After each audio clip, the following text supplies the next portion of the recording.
എന്താ ശിവകാമി, മുറച്ചിറക്കനെ കാണാൻ ഒറ്റയ്ക്കിങ്ങി പോന്നോ? ആ ശിവകാമി, അമ്മ വന്നില്ലേ? ഇല്ലേച്ചി. ശിവകാമിക്ക് അഴകേശനോട് ഒത്തിരി സ്വകാര്യങ്ങൾ പറയാനുള്ളതുകൊണ്ട് മനഃപൂർവ്വം ഒഴിവാക്കിയതാണോ? അല്ല, എന്താ ശിവകാമിക്ക് ഒരു തെളിച്ചമില്ലാത്തത്? എന്തു പറ്റി ശിവകാമി? നിങ്ങൾക്കൊക്കെ വേദന ഉണ്ടാക്കുന്ന ഒരു കാര്യം പറയാനാ ഞാൻ വന്നത്.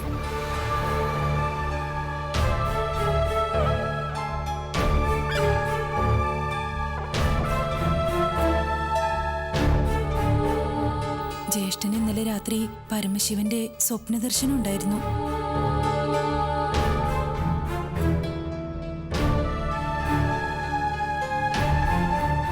ക്ഷേത്രത്തിൽ വെച്ച് ജ്യേഷ്ഠൻ എന്നും കാണാറുള്ള ശിവഭക്തിയായ ഒരു മീനാക്ഷിയുണ്ട്. അവളെ തന്നെ ജ്യേഷ്ഠൻ വിവാഹം കഴിക്കണമെന്ന് ശിവന്റെ അരുളപ്പാടുണ്ടായത്രേ.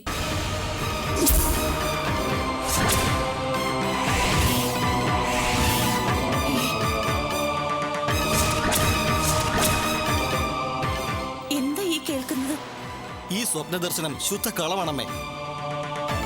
പച്ചേമാൽ ചേട്ടൻ കടുത്ത ശിവഭക്തനായിരിക്കാം. അതുകൊണ്ട് എല്ലാ ഭക്തന്മാരുടെയും വിവാഹ ചുമതല മഹാദേവൻ ഏറ്റെടുക്കാറുണ്ടോ?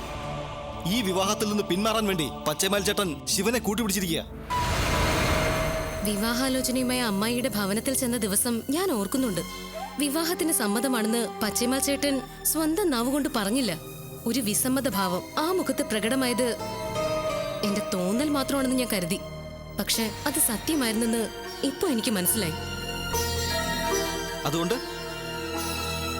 പച്ചേമാൽ ചേട്ടന് ഇഷ്ടം നടക്കട്ടെ എന്നോ? ചേച്ചി പിന്മാറിയേക്കോന്നാണോ? പിന്മാറാനോ? ഇത്രയും കാലം മനസ്സിൽ പ്രതിഷ്ഠിച്ച് ആരാധിച്ച പുരുഷനെ മണിമേഖല പറിച്ചെറിയുന്നു. ഒരിക്കലും ഇളകാത്ത വണ്ണം അഷ്ടബന്ധ വിധിപ്രകാരം മനസ്സിൽ ഉറപ്പിച്ചിരിക്കുക ഈ മണിമേഖല പച്ചേമാലിനെ.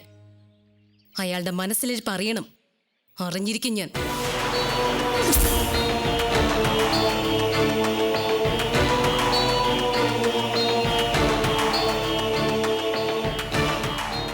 അമ്മേ, ഞാൻ ശിവഭക്തനല്ല.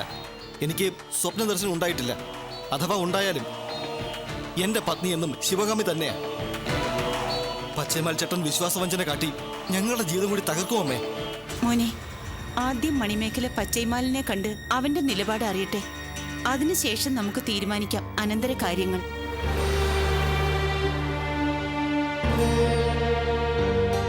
എന്നാ ഞാൻ ഇറങ്ങട്ടെ. ഇതറിഞ്ഞപ്പോ എനിക്കാകെ പരിഭ്രമമായി. ഉടനെ നിങ്ങളെ വിവരം അറിയിക്കണമെന്ന് തോന്നി. അതാ വന്നത്. ഞാൻ ഇറങ്ങാ. ശരി മോളെ.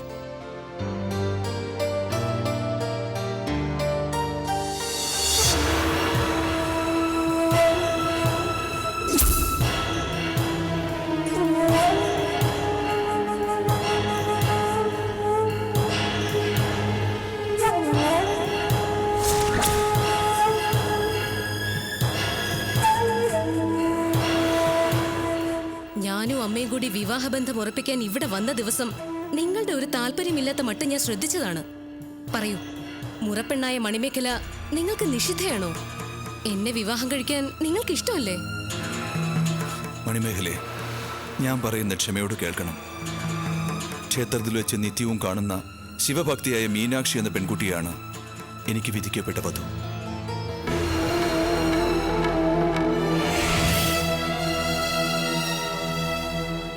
മഹാദേവൻ സ്വപ്നദർശനത്തിലൂടെ എനിക്ക് നൽകിയ അരുളപ്പാടാണത്. മഹാദേവനെ ധിക്കരിക്കാൻ ഞാൻ ആളല്ല. ഓഹോ, അപ്പൊ ഇത്രയും കാലം എന്നെ മോഹിപ്പിച്ചതോ?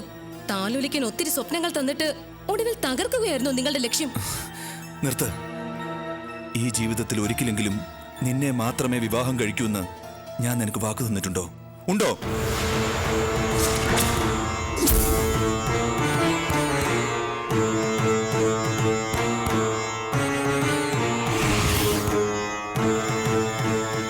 നമുക്ക് തിരിച്ചറിവില്ലാത്ത പ്രായത്തിൽ നമ്മുടെ തറവാട്ടുകാർ തമ്മിൽ ഈ ബന്ധം പറഞ്ഞുറപ്പിച്ചു.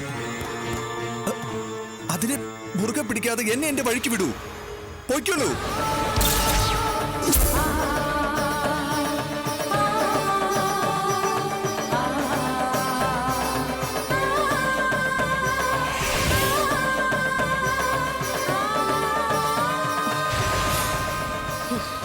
പോകണമല്ലേ? പൊയ്ക്കോളാം.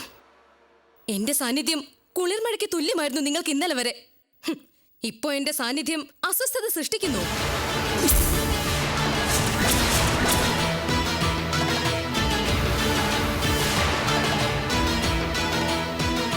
എന്നെക്കാൾ സുന്ദരിയായ മറ്റൊരുത്തിയെ കണ്ടപ്പോ മുട്ടുന്യായങ്ങൾ നിരത്തി ഒഴിവാക്കാൻ ശ്രമിക്കുന്നു എന്നെ.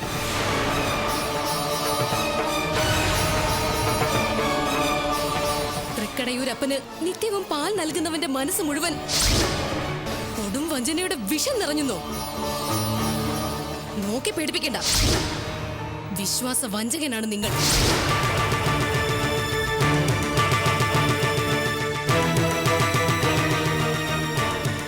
ചതിയനാണ്, സ്വാർത്ഥനാണ്.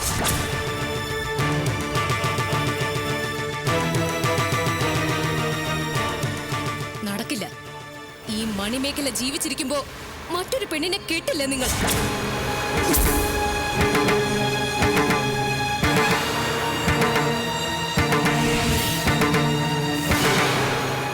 എന്നെ പ്രതികാര ദുർഗയാക്കരുത്.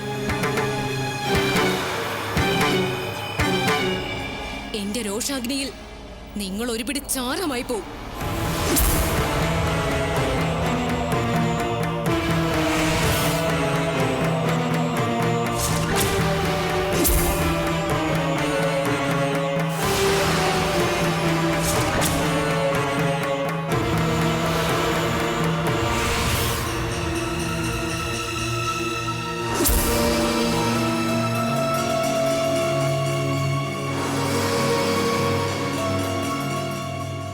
മോളെ നിക്ക്.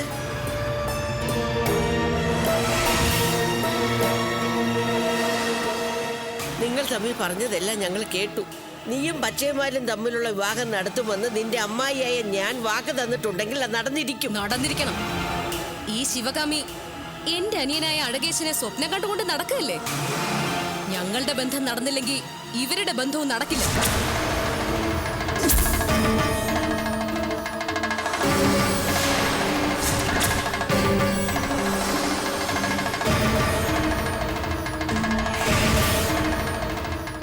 തകർത്തെറിഞ്ഞിരിക്കുമല്ല.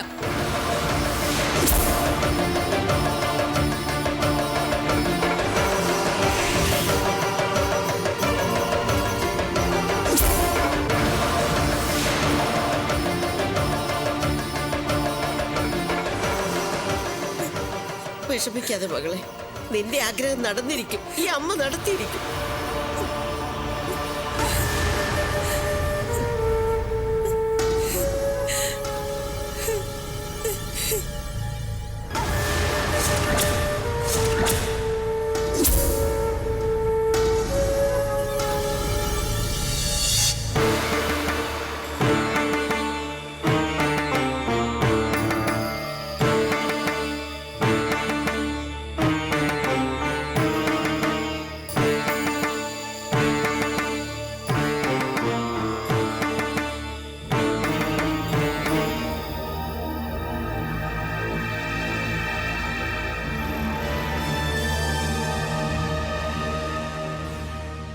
ജ്യേഷ്ഠ, ജ്യേഷ്ഠ. മണിമേഖല വൈരാഗ്യവും സങ്കടവും സഹിക്കാൻ കഴിയാതെ വല്ലാത്തൊരു മാനസികാവസ്ഥയിലാ പോയിരിക്കുന്നേ. ജ്യേഷ്ഠൻ അവളോട് എന്താ പറഞ്ഞത്? നിന്നോടും അമ്മയോടും പറഞ്ഞ വാക്കുകൾ തന്നെ. ക്ഷേത്രത്തിൽ വെച്ച് നിത്യവും കാണാറുള്ള പെൺകുട്ടിയെ മാത്രമേ ഞാൻ വിവാഹം കഴിക്കുകയുള്ളൂ എന്ന്. സ്വപ്ന ദർശനത്തിലെ ഭഗവാന്റെ വാക്കുകൾ മാത്രമേ ഞാൻ അനുസരിക്കുകയുള്ളൂ എന്ന്. എന്താ എന്നോട് കലഹിക്കാൻ വന്നിരിക്കുകയാണോ നീ? അല്ല, എനിക്കൊന്ന് അറിയണം. ജ്യേഷ്ഠ മോഹിക്കുന്ന ആ പെൺകുട്ടി ആരാണ്? എനിക്ക് അവളെ ഒന്ന് കാണണം. അവൾ ആരാണ്? പറയൂ ജ്യേഷ്ഠ.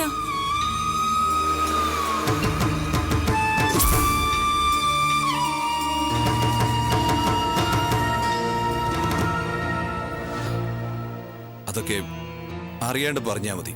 ആട്ടെ, എന്തിനാ നീ ഇപ്പൊ അവളെ കാണുന്നേ? അവളുടെ കാല് പിടിച്ച് യാചിക്കാൻ ജ്യേഷ്ഠനെ മോഹിക്കരുതെന്ന്. മണിമേഖലയുടെ ജീവിതം തകർക്കരുതെന്ന്. കാലിൽ വീണ് പറയാൻ ഞാൻ. ശിവകാമി, ആ പെൺകുട്ടിക്ക് എന്നെ ഇനിയും അറിയില്ല. അവൾ എന്നെ മോഹിച്ചിട്ടുമില്ല. അവളെ കണ്ടപ്പോ മോഹിച്ചു പോയത് ഞാനാ. ജ്യേഷ്ഠനാണ് മോഹിച്ചതെന്നോ? ജ്യേഷ്ഠനെ മാത്രം മോഹിച്ച് കഴിയുന്ന മണിമേഖലയെ കുറിച്ച് എന്തുകൊണ്ട് ഓർത്തില്ല?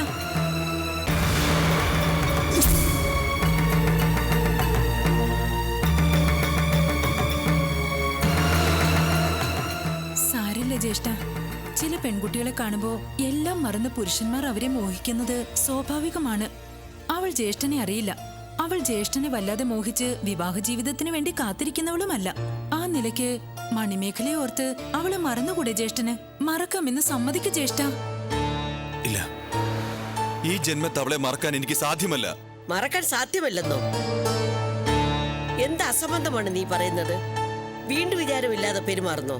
നീയും മണിമേഖലയും തമ്മിലുള്ള വിവാഹം നടന്നില്ലെങ്കിൽ ശിവകാമിയും അഴകേശനും തമ്മിലുള്ള വിവാഹവും നടക്കില്ലെന്ന് തറപ്പിച്ച് പറഞ്ഞിരിക്കുക മണിമേഖല.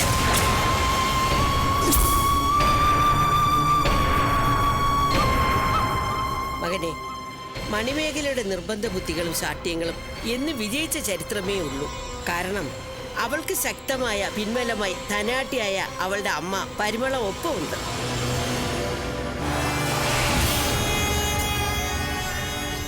ഈ ബന്ധം നടന്നില്ലെങ്കിൽ രണ്ട് കുടുംബങ്ങൾ തമ്മിലുള്ള രക്തബന്ധമാണ് അറ്റുമാറാൻ പോകുന്നത്.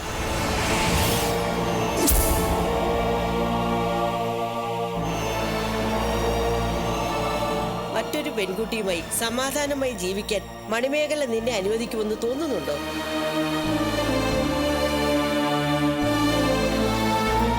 അവളുടെ പ്രതികാര അഗ്നിയിൽ നിന്റെ ജീവിതം തകർന്നിരിക്കും.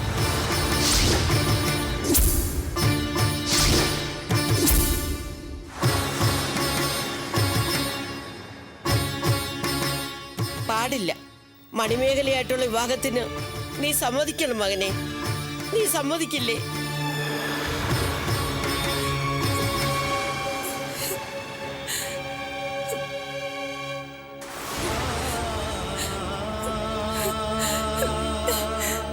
ജ്യേഷ്ഠന്റെ ഈ മൗനം സമ്മതമല്ല, നിഷേധമാണ്. അമ്മയുടെ വാക്കുകളോട് തികഞ്ഞ നിഷേധവും പുച്ഛവുമാണ് ജ്യേഷ്ഠന്. വേണ്ടമ്മേ, ജ്യേഷ്ഠന്റെ സ്വാർത്ഥത തന്നെ ജയിക്കട്ടെ. ജ്യേഷ്ഠന്റെ സൗന്ദര്യമോഹം തന്നെ സഫലമാകട്ടെ. പക്ഷേ എന്താ മകളെ? ഈ ജന്മം അഴകേശൻ ജ്യേഷ്ഠനെ അല്ലാതെ മറ്റൊരു പുരുഷനെ ഞാൻ വരിക്കില്ല.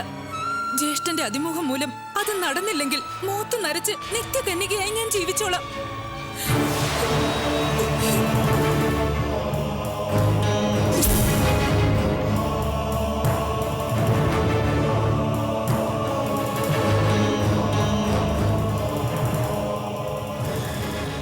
അച്ഛമ്മല്ലേ, നിന്റെ ഈ മൗനം സമ്മതമാണെന്ന് അമ്മ വിശ്വസിക്കുന്നു. ശുഭാപ്തി വിശ്വാസിയാണ് ഈ അമ്മ. ഞാൻ പരിമളത്തിനെയും മണിമേഖലയും സന്ദർശിക്കാൻ പോവുകയാണ്. മണിമേഖലയായുള്ള വിവാഹത്തിന് നീ സർവാത്മന സമ്മതിച്ചെന്ന് വാക്ക് പറയണം. അമ്മയെ തോൽപ്പിക്കരുത് മകനെ.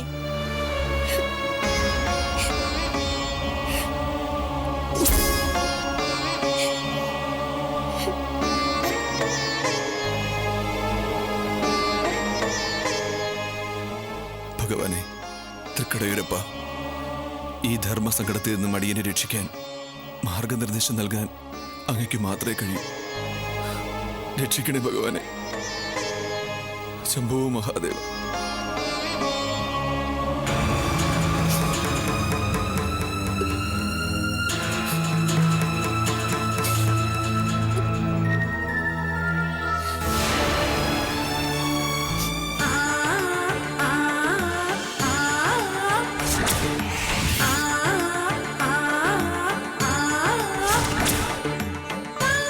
മണിമേഖലേ, മണിമേഖലേ,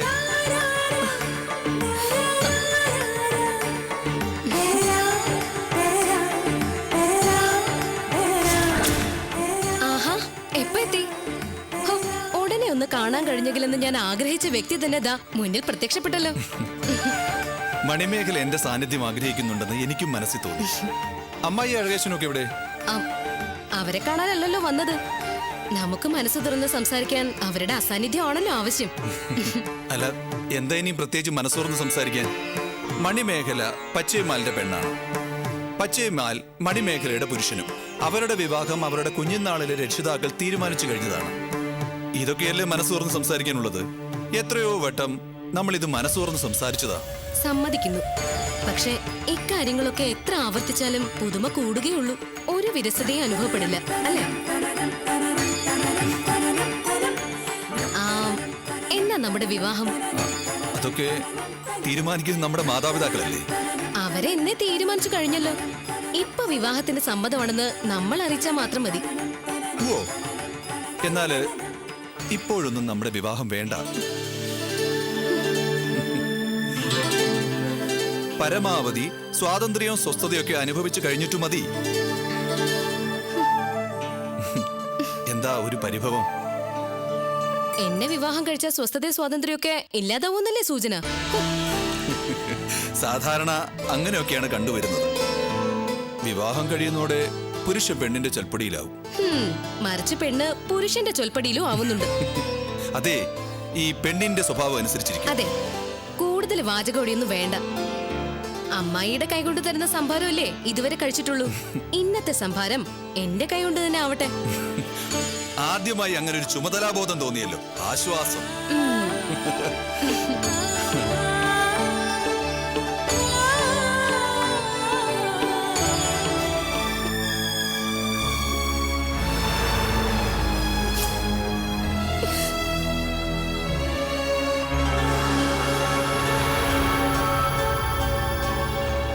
മോളെ, എത്രയെന്ന് വെച്ചാ ഇങ്ങനെ കിടന്ന് സങ്കടപ്പെടുന്നത്? ഒന്ന് സമാധാനിക്കേ.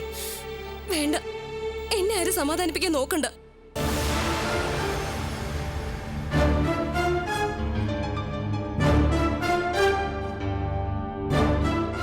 ചേച്ചി, ചേച്ചി ഇങ്ങനെ എപ്പോഴും കണ്ണീര് ഒഴുക്കി വാശി പിടിച്ചിരുന്നാലോ? നമ്മൾ ധനികരാണെന്ന് കരുതി പച്ചേമാൽ ചേട്ടന്റെ മനസ്സിനെ നമുക്ക് വിലക്കെടുക്കാൻ കഴിയില്ലല്ലോ. മോളെ, വിശ്വാസവഞ്ചകനായ ആ പച്ചൈമാലി മീനാക്ഷിയോടൊപ്പം ഏത് നരകത്തിലേക്കോ പൊയ്ക്കോട്ടെ.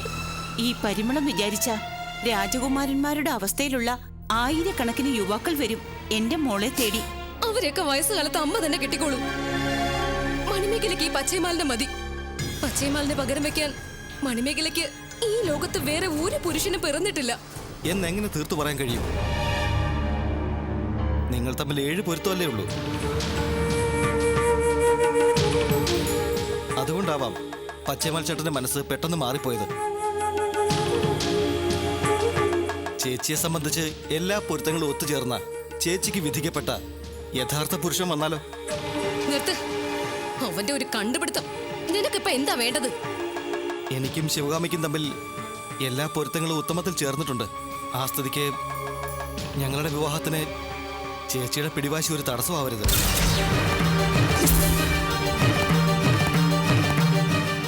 ഓഹോ, അപ്പൊ അതാണ് കാര്യം. എന്താ, എന്റെ സംപൂജിയായ അമ്മയുടെ അഭിപ്രായം അത് തന്നെയാണോ? അത് പിന്നെ മോളെ, ഒരുമിച്ച് ജീവിക്കാൻ വിധിക്കപ്പെട്ടവർ തമ്മിൽ അങ്ങ് ജീവിച്ചോട്ടെ. അപ്പൊ മണിമേഖലയെ ഒറ്റപ്പെടുത്തി അമ്മയും മോനും കൂടി ഒരു പക്ഷം ചേർന്നു അല്ലേ? നടക്കില്ലമ്മേ, നടക്കില്ല അഴകേശ. മണിമേഖലയുടെ കഴുത്തിൽ പച്ചൈമാലിന്റെ താലി വീഴാതെ അഴകേശന്റെ താലി ശിവകാമിയുടെ കഴുത്തിൽ വീണാൽ ശിവകാമിയുടെ കഴുത്തിലെ ജീവശ്വാസം എടുക്കുന്നത് ഈ കൈകളായിരിക്കും.